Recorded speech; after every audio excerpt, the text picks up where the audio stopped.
Follow করে, comment করে, like করে, শেয়ার করে আপনি আমাকে ফলো দেওয়ার সাহায্য করবেন।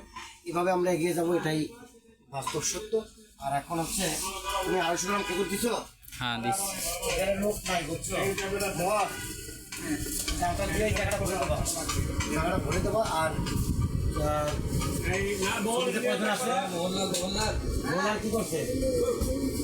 এত দৌড়িয়ে দোকানদারি করো মজা পাওয়াতে, তাহলে ওরা আসলেই আবার তুমি তোমার চলে যেতে চাও, যেমন তো সমস্যা নাই।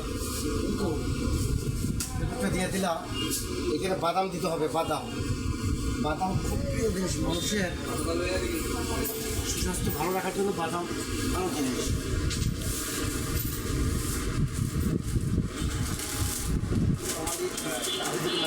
বাদাম খালি করে শরীরে ভালো থাকে, বুঝছো মামা?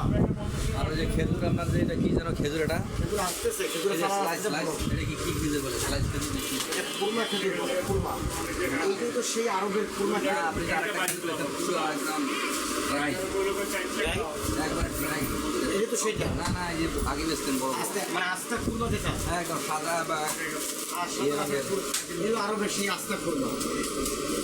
এটা খুরমা, খুরমাটা এখন নাই, অনেক খুরমা ছিল।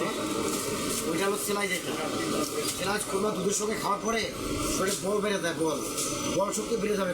সেলাই খুরমা, তারপর ট্রাই আলু বুখারা আর কিন্তু এগুলো দিয়ে তুমি খাওয়ার পরে তোমার শরীরে এনার্জি আসতে, যে আমার কাজ দাও, ওর কঠিন শক্তিশালী কাজ দাও, কাজ করে আগাই যাবো, কিন্তু শরীরে কোনো ক্লান্তি আসবে না, বুঝছো মামা? ঠিক আছে, ওকে আজকে এই পর্যন্ত বাই।